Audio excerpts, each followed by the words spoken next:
Advocate साहब, आप लोग क्या कर रहे हो? मतलब कोर्ट में लोग इतने आ रहे हैं, उससे काम नहीं चल रहा कि अपने आप एक बवाल पैदा, एक बयान पैदा। और उन्होंने जो बयान दे दिया अम्बेडकर के ऊपर, अम्बेडकर जी के ऊपर और BR राव और ये सारे, उनने खुद कहा कि मैं इस मतदान से सहमत नहीं हूं। ये देखिए, यह जो मैटर है यह बहुत ही देश में गंभीर मुद्दा है इस समय कि जो अंबेडकर जी की मूर्ति है उसे न्यायालय परिसर में लगाना चाहिए या नहीं लगाना चाहिए। जो अध्यक्ष थे उनके मद्देनज़र सारी चीज़ें हुई थी और 1946 में जब BN राव कॉन्स्टिट्यूशन को लिख रहे थे तो कई सारे आर्टिकल ऑलरेडी लिख चुके थे। 245 से 246 आर्टिकल पहले ही लिखे जा चुके थे। नमस्कार दोस्तों। तो जिस तरीके से लगातार जाति और दलित और SC/ST कार्ड के मतलब कि इसके ऊपर इस तरीके से समस्या बनती जा रही है, राजनीति होती नज़र आ रही है, जगह जगह पे चीज़ें होती हुई नज़र आ रही है। मुद्दा स्टार्ट हुआ था अपने CGI जब के ऊपर जिस तरीके से जूते से अटैक हुआ, फिर उसके बाद वो राकेश जो किशोर जी निकले वो भी कह रहे हैं जी मैं भी दलित हूँ। तो बहुत सी चीज़ें होते होते अब हरियाणा का केस होते हुए अब एक ग्वालियर में कोई वकील साहब हैं। एडवोकेट साहब, आप लोग क्या कर रहे हो? मतलब कोर्ट में लोग इतने आ रहे हैं, उससे काम नहीं चल रहा कि अपने आप एक बवाल पैदा, एक बयान पैदा। और उन्होंने जो बयान दे दिया अम्बेडकर के ऊपर, अम्बेडकर जी के ऊपर और BR राव और ये सारे करके, और वहाँ पे भी दलित समाज 15 तारीख को धरना करने वाला था ग्वालियर में।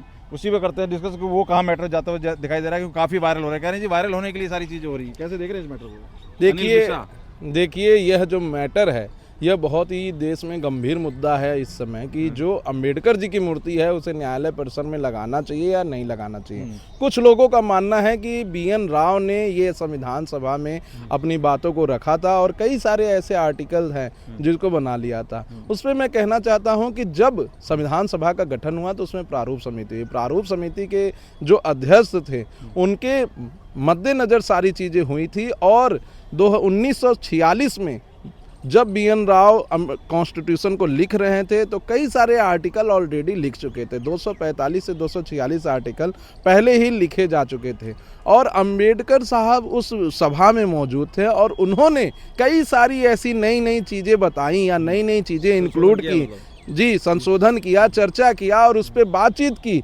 जिसके वजह से उन्हें संविधान का जनक भी कहा जाता है और यह कहा जाता है कि संविधान को बनाने में अंबेडकर साहब का बहुत बड़ा योगदान है। तो जब आप बात करेंगे कि मूर्ति लगानी चाहिए कि नहीं लगानी चाहिए, इस पे तो अंबेडकर साहब ने खुद ही आजीवन कहा है कि हम मूर्ति पूजा के विरोध में हैं और हमारी मूर्ति या किसी की भी मूर्ति नहीं लगानी चाहिए, क्योंकि वो भगवान बुद्ध को मानते थे और भगवान बुद्ध भी मूर्ति पूजा के विरोध में थे और उन्होंने आजीवन मूर्ति पूजा के विरोध किया।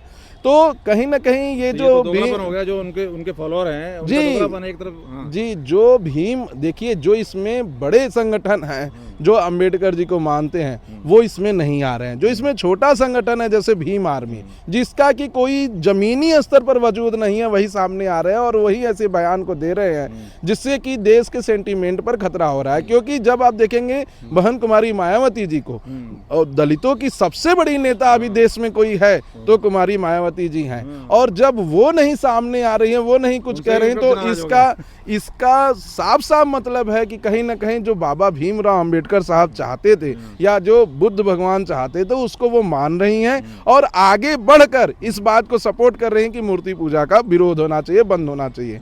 और जब वहाँ पे मूर्ति लगने गया तो वहाँ एक अधिवक्ता साहब हैं जिन्होंने इनका विरोध किया और कहा कि BN राव की मूर्ति होनी चाहिए, जो कि मुझे भी लगता है कि मूर्ति किसी की नहीं होनी चाहिए, क्योंकि मूर्ति लगाने से कहीं ना कहीं उसके रखरखाव में खर्चे आएंगे, मूर्ति लगाने में खर्चे आएंगे और आज अगर मूर्ति लगता है तो हो सकता है कल विरोध हो, कोई तोड़ भी दे।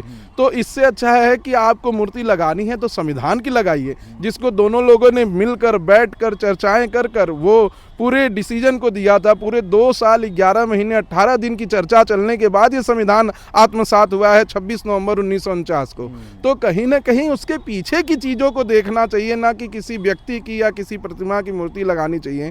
आज समाज में ऐसी चीज़ें हो रही हैं जिससे कि समाज आपस में ही बंटने के लिए तैयार है और कई सारे बड़े नेता ऐसे हैं जैसे योगी आदित्यनाथ जी, नरेंद्र मोदी जी, मायावती जी, जो ये कह रही हैं कि आपको बंटने की जरूरत नहीं है, बटेंगे तो कटेंगे। क्योंकि अभी मायावती जी ने लखनऊ में सभा की और उस सभा में संशोधन में भी कहा कि जब आप किसी पर्टिकुलर एरिया में रहते हैं तो एरिया में वार्ड व्यवस्था है और आपको हमेशा उसी पर्टिकुलर एरिया में रहना है तो अपने अगल बगल के लोगों से आप सौहार्द बना कर रहिए, अपने अगल बगल के लोगों से आप बातचीत करके रहिए, न कि आप किसी नेता के चढ़ावे में आकर या किसी नेता के बहकावे में आप ऐसा उग्र हो जाइए कि अपने अगल बगल के लोगों से आपकी दुश्मनी हो जाए।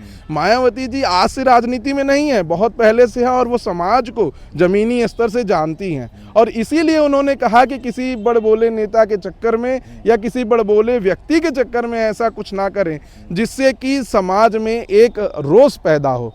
जबकि उनका कहना बिल्कुल ही सही था और आज ही अनिल मिश्रा ने कहा है कि किसी संगठन को हमारे यहाँ आने की ज़रूरत नहीं है, हम इस चीज़ को वापस ले रहे हैं। आगे चल के ना मंदिर लगेगा, ना मूर्ति लगेगा, ना कुछ होगा। अगर लगना है तो संविधान की किताब लगेगी, अगर लगना है तो बनना है तो संविधान पार्क बनेगा और आगे चलकर आप देखेंगे कि दोनों लोग एक ही टेबल पर बैठकर ऐसी सहमति प्रदान करेंगे। तो बात तो समस्या और बवाल तो सारा अनिल मिश्रा जी का ही खड़ा करा हुआ है। ये वो क्या था, उनके बयान को कैसे देख रहे हैं? वायरल होने का, पॉपुलर होने का, या कुछ था उसके अंदर? क्योंकि आज ना राजनीति और ये सारी चीजें ज्यादा हो रही हैं। फैक्ट तो उनका अनिल मिश्रा जी का जो कहना है वो कहीं से गलत नहीं था।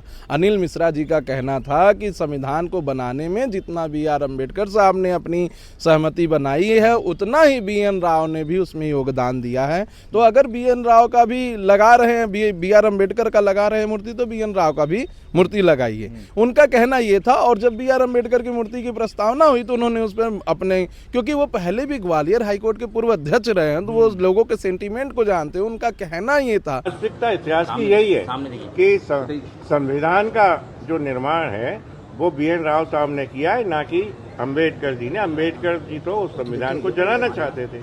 उनने खुद कहा कि मैं इस संविधान से सहमत नहीं हूँ। कि जितना योगदान बी.आर. अम्बेडकर साहब का है उतना योगदान बी.एन. राव का भी है। और वास्तव में कई सारे ऐसे आर्टिकल हैं जो बी.एन. राव ने लिखे हैं, बनाए हैं।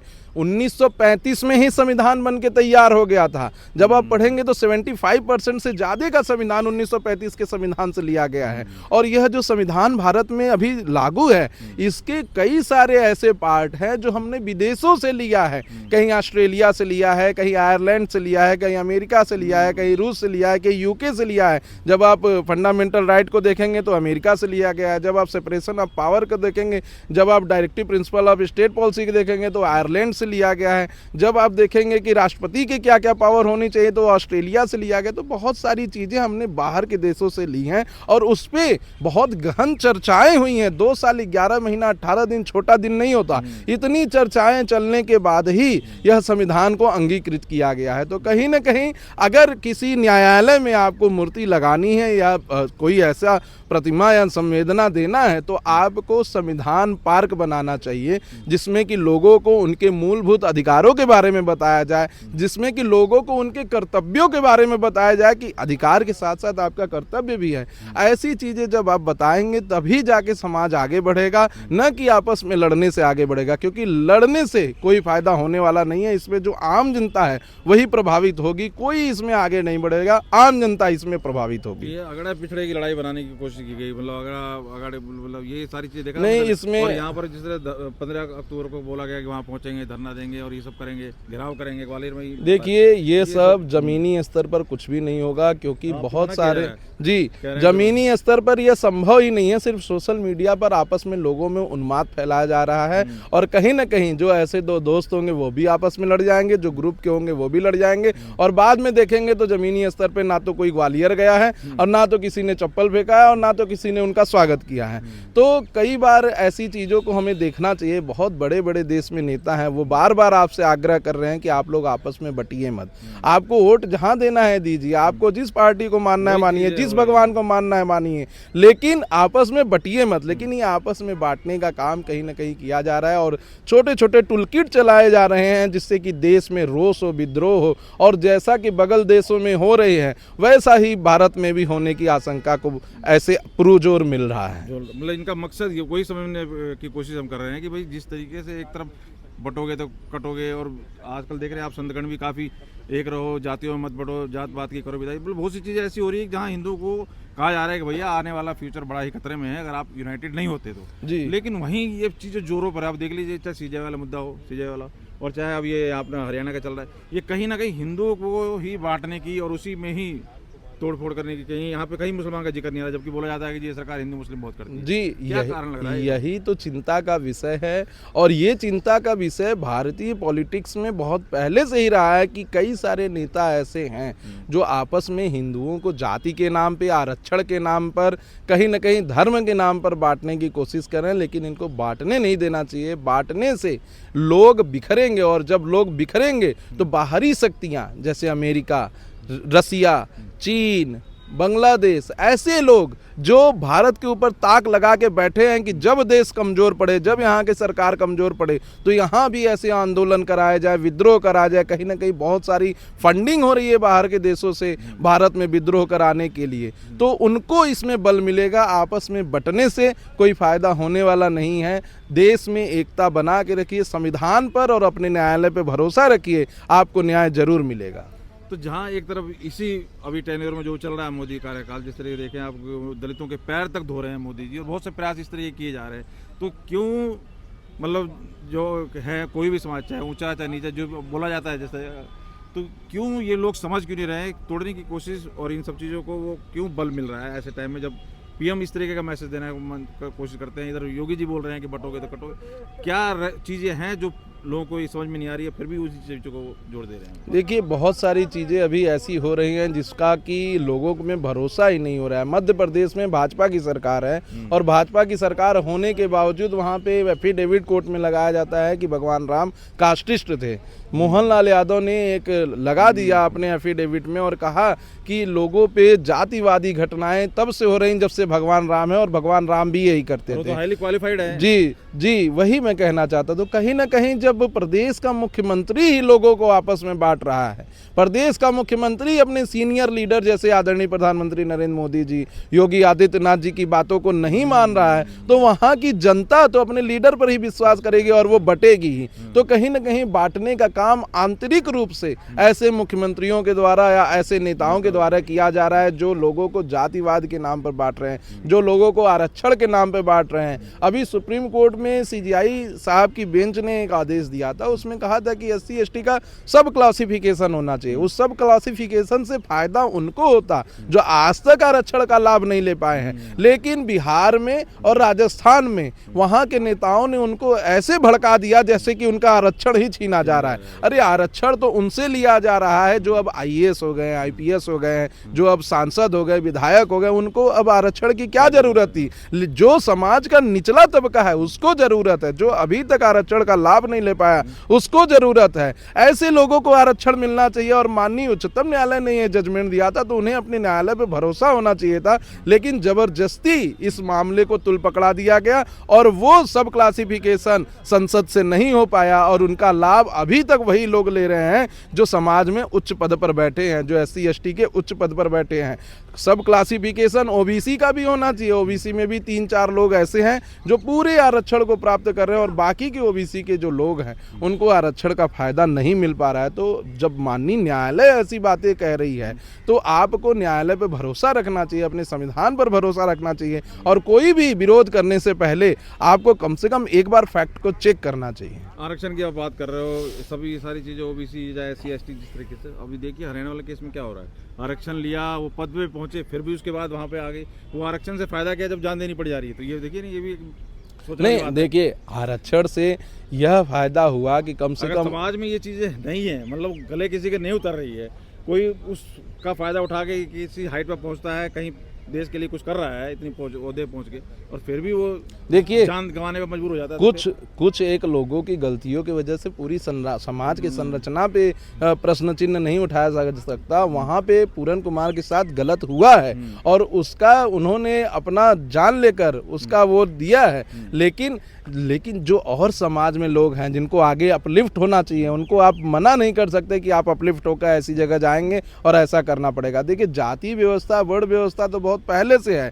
ग्रंथों के समय से है, लेकिन इसको कैसे सबको बराबर किया जाए, सबको समान किया जाए, इसकी बात हमारा संविधान करता है। और संविधान सबको आगे बढ़ने का मौका देता है, और जो सबसे निचले पायदान पे है सबसे पहला मौका उनको मिलना चाहिए, न कि जो ऑलरेडी ऊपर पहुंच चुके हैं उन्हें। तो कहीं ना कहीं इन लोगों को आगे चलकर बढ़ाना होगा समाज को, और ऐसे लोगों को मेन स्ट्रीम में आना होगा, तभी यह देश विकास कर पाएगा, अन्यथा यहाँ की विकास संभव नहीं है। बहुत बहुत धन्यवाद बात रखने के लिए। देखिए जिस तरीके से अभी विशाल जी ने कहा भी कि जिस तरह से मैंने भी पूछा कि मोदी जी जिस तरह से पैर धो रहे हैं, योगी जी बटने कटने की बात कर रहे हैं कि भैया आप यूनाइटेड रहो, तो कहीं ना कहीं नेता ही जैसे क्या नाम बताया था इनका, जो मोहन, तो जैसे नेता बीजेपी के वो भी नेता मोहन लाल यादव जी का जिस तरीके से बयान आता है, तो कहीं ना कहीं नेता को पहले समझना पड़ेगा कि जो चीज़ें दिखाई जा रही हैं, जो चीज़ बताने की कोशिश की जा रही है, यूनाइटेड होने की बात कही जा रही है, तो उनके ऊपर वो खुद अमल करते हुए दिखाई दे, ना कि इस तरीके के बयान दें जिससे कि लगे कि वो कथनी और करनी में बहुत फर्क है।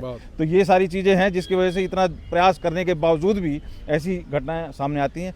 बाकी आप क्या राय रखते हैं ज़रूर कमेंट करके बताइए। बहुत बहुत धन्यवाद सर।